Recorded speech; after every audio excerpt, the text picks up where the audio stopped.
There was a boy who sent me a note, and he describes how he's the best boy in the shir. He answers the questions when the Rebbe is not available.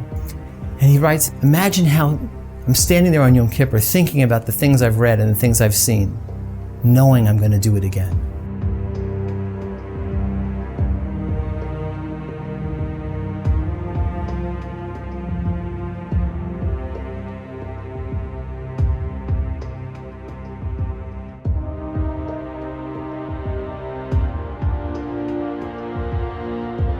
The Satmar Rebbe said that his Hasidim were exposed to more in one bus ride from Williamsburg to Manhattan than their grandparents were in their lifetime in the shtetl. That was in 1950. Today, in 1 minute on the internet, our children are exposed to so much more than that bus ride could possibly have exposed them to.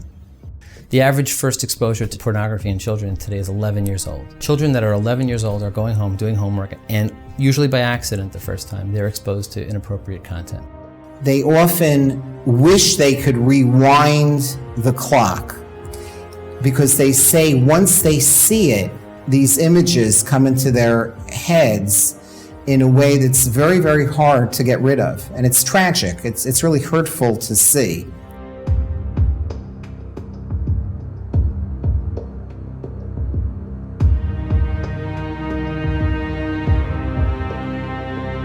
The viewing of inappropriate material becomes an addiction, a real addiction.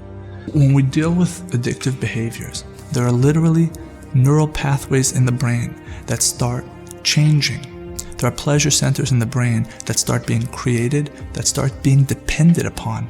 We are dealing with kids who could easily fall into an abyss that is not just a teenage problem, but quite frankly, a marriage problem, a self-esteem problem that carries well into adulthood. The addiction to inappropriate material is something that shuts you down emotionally. The only emotion that you have when you view this is your prurient interest.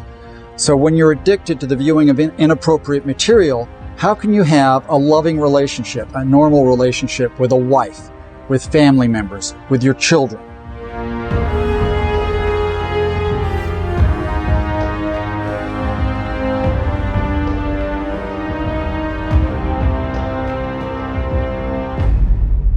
Parents put these elaborate security systems on their houses to keep people out, and then they let everybody in through the computer. You would never allow your child to leave your tight-knit, safe community and go into a very depressed, rundown area. I once spoke in a yeshiva, and I asked for a couple of questions. I figured I'd get 1 or 2 brave students. One said that I'm angry at my parents. My parents could have stopped this, and they hadn't, and they still not. And they're putting this Yetzer in front of me. I can't control myself. And the parents are just trusting them because my kid wouldn't do that. But they have to understand it's normal for kids to be curious. Human beings are wired that way. And if you put them in front of technology that is unlimited, they will be curious.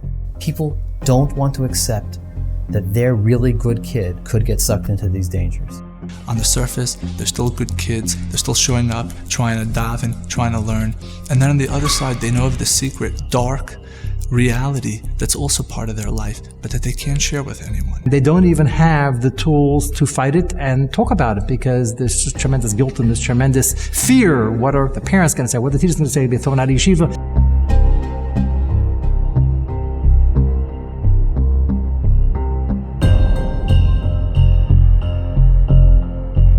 The internet pulls a kid in to thinking that they're totally private, that it's just them and the screen in a dark room with nobody watching, when in fact the audience is basically the whole world. Kids don't realize the content is forever and it's going to be there their whole life. Everything that you do and every button you've pushed ends up recorded permanently. You know how when you click that little agreement at the beginning of signing on to a service like Facebook, we don't even realize what we're clicking onto. They basically own the content.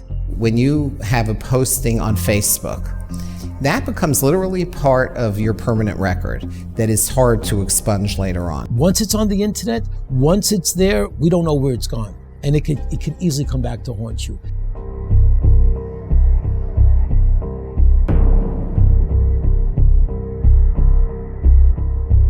Many parents come to me, they say, I'm 50 years old, I'm not learning this stuff. So I said, well, that's just not an option. I'm not asking you to become a computer whiz. Understand the basics of what your children are faced with. They can't really grow as Jews, as religious Jews, as frum people, as Ehrlich Yidden, because their mind is already taken up and they already have a different direction because of what they've seen, what they've been exposed to. So davening is not a davening, and learning is not learning. And adherence to Allah and Yiras Shamayim, it's all missing because everything has been watered down and thrown off kilter. Adolescents are asked, when you are the parent of a 15-year-old, a 16-year-old, a 17-year-old, how will you handle the internet differently than your parents handled the internet?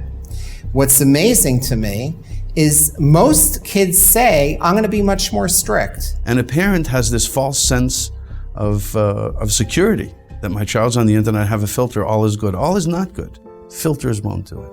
Filters give us a false sense of security, and it doesn't create the solution. It doesn't create the interaction between parent and child that's necessary for a child's learning experience. If you want to know whether our children will internalize our hashkafa, our perspectives in life, it's very much tied to the quality of time between parent and child. Kamayim panim el panim, kein leifa adam, our hearts bounce off each other.